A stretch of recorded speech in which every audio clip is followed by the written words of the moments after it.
Okay, folks, I want to make a better leather strop today, and I want to show you how to do it. So, we're going to start off with the materials we need. The first material is a piece of wood. In this case, we are using a piece of basswood. We'll talk a little bit more about why we might want to do that in a moment. The next piece is some leather. Now, this is goat skin leather. It can be cow skin, it can be whatever leather you want. And there's some leather. We're going to talk specifically about that. And then you're going to need some rubber cement of some nature or all-purpose cement.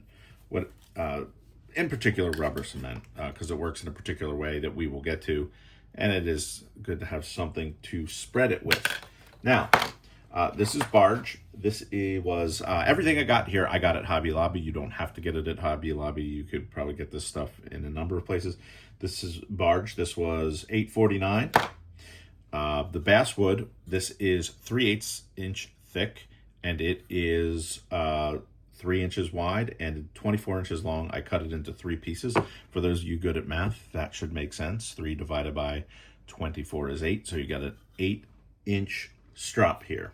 So why do we want to make strops? Well, a couple reasons. Of course, I have these diamond compounds I use. I've used other people's diamond compounds. They're a great way to finish off sharpening a knife.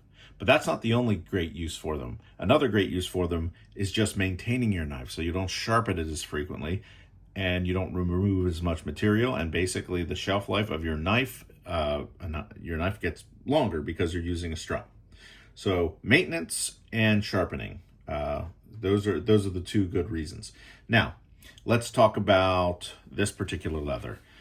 Leather has a few different layers to it, and we're going to take a look at those layers now.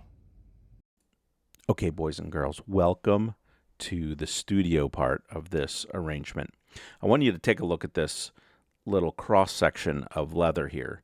And at the top you have the skin, and then the grain, and then what they call the corium. But what you want to notice is the further towards the skin you go, the finer the mesh of the leather is. And if some guys like using the skin for different types of compounds or different grit sizes of compound, I do not like using the skin side. I like to use the tightest weave, so to speak, right there where it says grain. I like that part right there. And that's for all my grits. And that's just my preference. Sharpening's one of those things. Everybody has their preferences, but that's what I like to use. I wish that strops came like that on both sides. So some strops don't have split leather at all. It's just the natural flush side. But usually most of them have a thicker split leather on the one side, so down somewhere in that corium, they split that off to make it. And the reason they do that is to make the leather a consistent thickness. And then on the other side is just the skin side with that flesh side glued down. So what I do is glue the skin side down on leather that's really thin. Let's look at this second chart here. As you can see, we have the same cross section of leather. However, now we have OZ at the top, ounces, and 1 through 14. So a lot of leather comes at sort of a maximum of 14 ounces.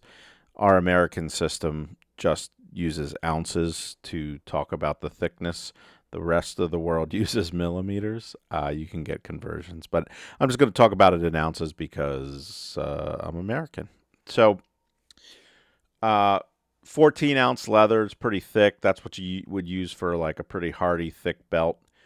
And then, a lot of sheaths are made out of 8-ounce leather. And if you're looking at this chart, you see my dotted line there. That's about where I like it split. So that basically a knife comes in, a big wide knife, and they split it at 4 ounces. So if you have a 4-ounce leather, it's that thick. If you have an 8-ounce leather, it's that thick. But the further towards the skin you go on that ounces as you cut it, the tighter that grain is that you're getting. And also, sort of the harder, I would say harder, but there's less give when there's less leather.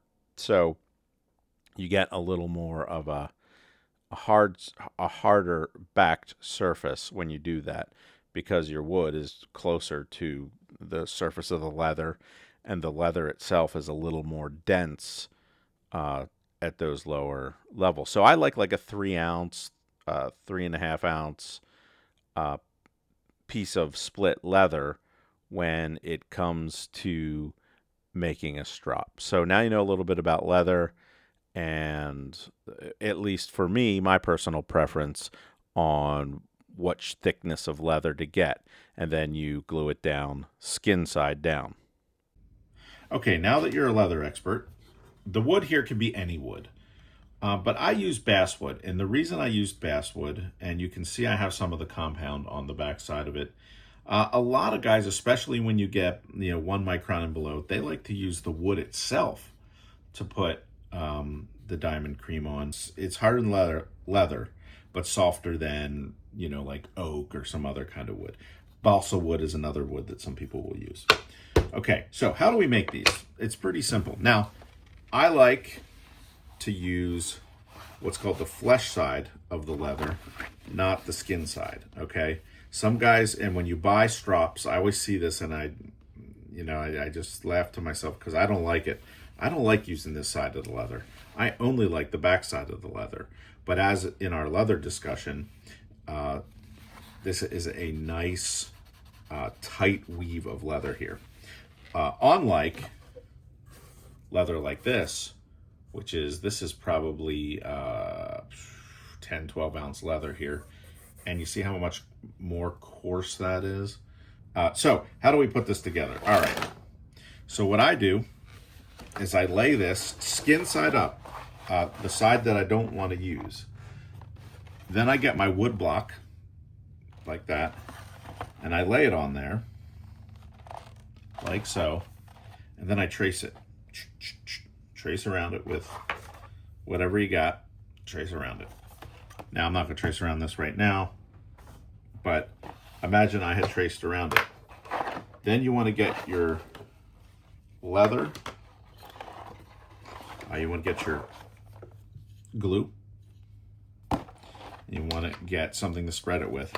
So let's, just assume we have our outline here. So every square inch, as thin as I can get it, but, I'm not trying to be frugal with it. I'm going to spread the contact cement on there. That's how this stuff works. Then I'm going to spread it all over this wood, every square inch of it. And then I'm going to sit it down. I actually let them dry a little bit, then sit it down. It'll stick.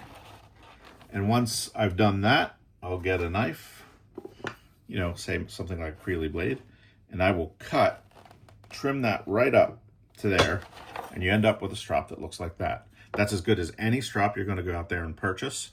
In fact, better, because it's hard to get them with this thin of leather. It's almost always thicker.